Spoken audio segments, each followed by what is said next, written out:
Dengue జ్వరం, chicken గున్యా అనేవి రెండు వైరస్ ప్రభావిత వ్యాధులు. ఏడిస్ ఎజిప్టి రకాలకు చెందిన ఏ దోమలైనా కారకాలుగా మారచ్చు.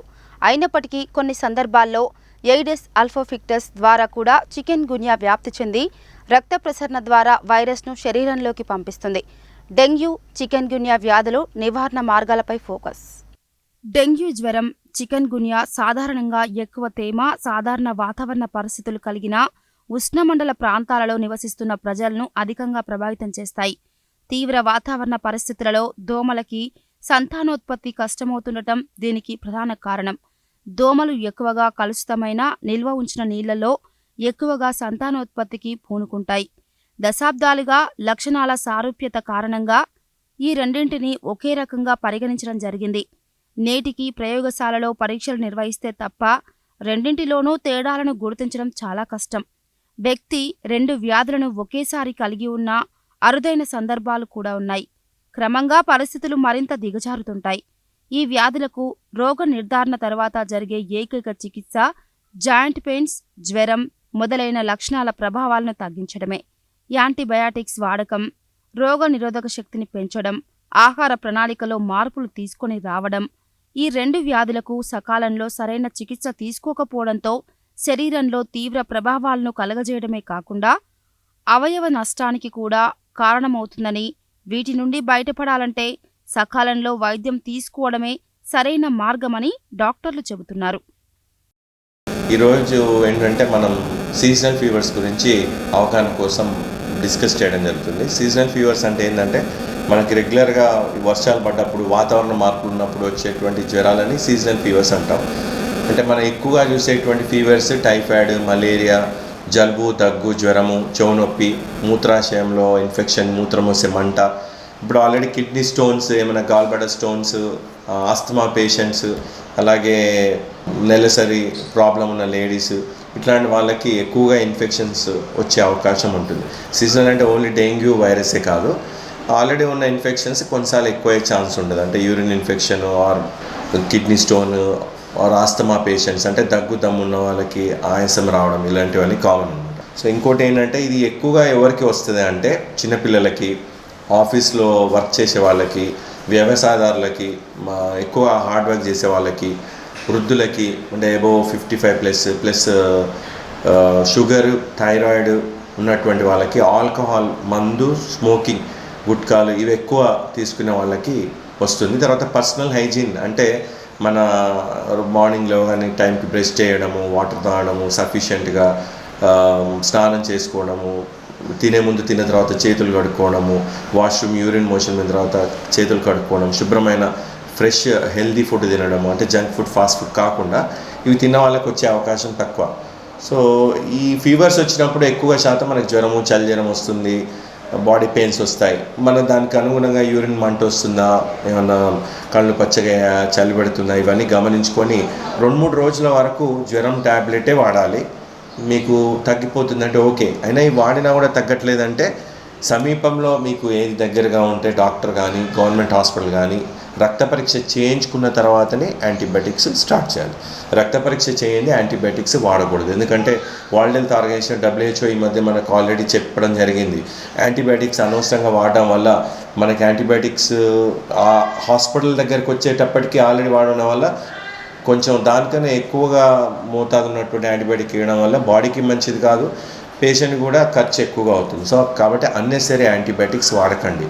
ఫస్ట్ 2-3 రోజులు మామూలు జ్వరం ట్యాబ్లెట్ వాడుకొని తగ్గని పక్షంలో బ్లడ్ టెస్ట్ చేయించుకొని అందులో మలేరియానా, టైఫాయిడా, వైరల్ ఫీవరా, లేకపోతే మూత్రాశయాల ఇన్ఫెక్షనా, స్టోనా, నిమోనియానా, దాని తగ్గట్టే మందులు వాడాలి. అనవసరంగా మెడిసిన్స్ వాడకూడదు. రెండవది మన sugar patients, thyroid patients, BP patients వాళ్ళు రెగ్యులర్గా వాడే మెడిసిన్స్ ఖచ్చితంగా వాడుతూనే ఉండాలి, కంట్రోల్లో పెట్టుకోవాలి. పెట్టుకోకపోతే మాత్రం ఇన్ఫెక్షన్స్ మామూలు మెడిసిన్స్కి తగ్గేది కూడా తగ్గదన్నమాట. తర్వాత ఇప్పుడు వ్యవసాయదారులు ఎక్కువగా పొలంలోకి వెళ్ళినప్పుడు పాములు, తేళ్ళు వచ్చే అవకాశం ఉంటుంది. సో అలాంటివి కూడా కరిచి ఫ్రీక్వెంట్గా హాస్పిటల్స్కి వచ్చే అవకాశం ఉంటుంది. సో వ్యవసాయం చేసేవాళ్ళు, ఈ డ్రైనేజ్ పైపులు, వ్యవసాయ భూములలో పనిచేసేవాళ్ళు, విలేజ్లలో ఎక్కువగా వెళ్ళి పనిచేసేవాళ్ళు కొంచెం ఈ పాములు, తేళ్ళు ఉన్న చోట జాగ్రత్తగా ఉండాలి. తర్వాత హాస్పిటళ్ళల్లో, స్కూళ్ళల్లో ఆర్ మార్నింగ్ అవర్స్లో పనిచేసే వాళ్ళు, చెట్లలో చుట్టూ ఎక్కువ ఉన్న వాళ్ళకి దోమలు కరిచి విష జ్వరాలు, మలేరియా వచ్చే ఛాన్సెస్ ఎక్కువ. సో అందుకని ఆ ప్రాంతాలలో అంటే స్కూళ్ళల్లో, ఆఫీసులలో మార్నింగ్ టైంలో కానీ నైట్ టైంలో కానీ మంచి నీరు నిల్వ ఉండకుండా చూసుకోవాలి. మంచినీరు అంటే వర్షం పడ్డ నీళ్ళు కుండలలో, రోకలలో, ప్లాస్టిక్ డబ్బాలు, వేస్ట్ వాటిలలో నిల్వ ఉండకుండా చాలా జాగ్రత్తలు తీసుకోవాలి. వాటిలలో దోమలు గుడ్లు పెట్టడం, పెరగడం, వాటి వల్ల కరగడం వల్ల dengue, chikungunya, virus fever, malaria ఇవి ఎక్కువగా వస్తాయి. సో అవి పిల్లలు, స్కూళ్ళల్లో పిల్లలు, కాలేజ్లో పిల్లలు, ఆఫీసులలో ఈ నిల్వ ఉన్న వాటర్ లేకుండా యాజమాన్యం జాగ్రత్తలు తీసుకోవాలి. పిల్లలు, వర్క్ చేసే వాళ్ళు కూడా జాగ్రత్తలు వహించాలి. మనకి ఇప్పుడు సీజన్ అనేది స్టార్ట్ అవుతుంది. లైక్ క్లైమాటిక్ చేంజెస్ వల్ల ఎక్కువగా మనకి వైరల్ ఫీవర్స్ అనేవి ఇప్పుడు ఫ్రీక్వెన్సీ అనేది ఎక్కువగా ఇంక్రీజ్ అవుతున్నాయి. సో వైరల్ ఫీవర్స్ వల్ల మనం కామన్గా చూసే ఏంటి అంటే మన దగ్గర typhoid, dengue, malaria, chikungunya cases కూడా ఎక్కువగా వస్తున్నాయి.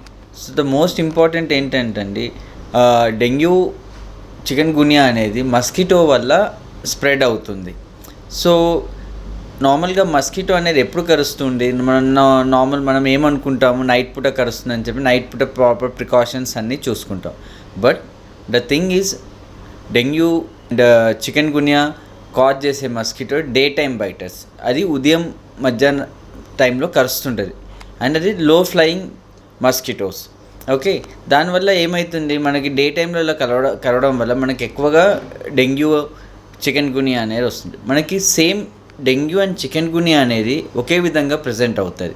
కానీ డెంగ్యూలో ప్లేటెట్స్ తగ్గిపోవడం, హై గ్రేడ్ టెంపరేచర్ ఉండి, body pain, joint pains, joint swellings ఇవన్నీ సిమిలర్గా చికెన్ గున్యాలో కూడా అలానే ఉంటుంది. చికెన్ గున్యాలో ప్లేట్లెట్స్ తగ్గకుండా ఆల్ ఆఫ్ సడన్గా సివియర్ జాయింట్ పెయిన్స్ వచ్చి, జాయింట్ స్టిఫ్నెస్ వచ్చి, జాయింట్ స్వెల్లింగ్స్ వచ్చి దీంతో most of the cases present అవుతున్నారు.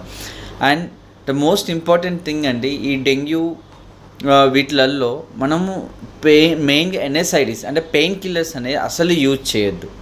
చాలామంది తెలియక నొప్పులు వస్తున్నాయి అని చెప్పి పెయిన్ కిల్లర్స్ యూజ్ చేసి దానివల్ల ఎక్కువ సైడ్ ఎఫెక్ట్స్ వచ్చి దానివల్ల ఇబ్బంది అయ్యే కేసెస్ చాలా ఎక్కువగా చూస్తాం. చాలామంది తెలియక ఓవర్ ద కౌంటర్ నొప్పి గోళీ ఇవ్వండి, నాకు జ్వరం వస్తుందని చెప్పి నొప్పి గోళీలు వాడి దానివల్ల ఇబ్బంది అనేది చాలా. అండ్ ఎన్ఎస్ఐడిస్ అనేది ఎప్పుడూ యూజ్ చేయడు డెంగ్యూ ఫీవర్స్లో. మనకు డెంగ్యూలో మోస్ట్ ఇంపార్టెంట్ థింగ్ ఏంటంటే అండి హైడ్రేషన్.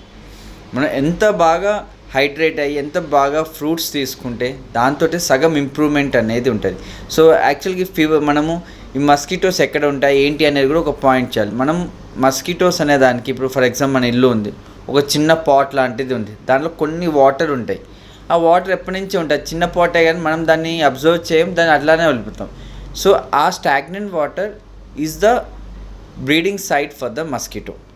ఆ స్టాగ్నెంట్ వాటర్లోనే ఉంటుంది. మనం ఒక చిన్న గ్లాసు, ప్లాస్టిక్ గ్లాస్ ఉంటుంది, దాన్ని అక్కడ మూలకు పడేస్తాం, దాంట్లో కొన్ని వాటర్ స్టోర్ అయి ఉంటాయి, ఎప్పటి నుంచో ఉంటాయి. కానీ అదే ప్లేస్లో మస్కిటో అనేది స్టోర్ అయ్యి బ్రీడింగ్ అయ్యి అక్కడి నుంచి మస్కిటోస్ డెవలప్ అవ్వడం అనేది ఉంటుంది. So the most important thing మన ఇల్లు సరౌండింగ్స్ అనేది నీట్గా ఉండాలి, ఎక్కడ స్టాగ్నెంట్ వాటర్ లేకుండా చూసుకోండి. దాంతో మ్యాక్సిమం డెంగ్యూ ఫీవర్ అనేది ప్రివెంట్ చేయగలుగుతాం.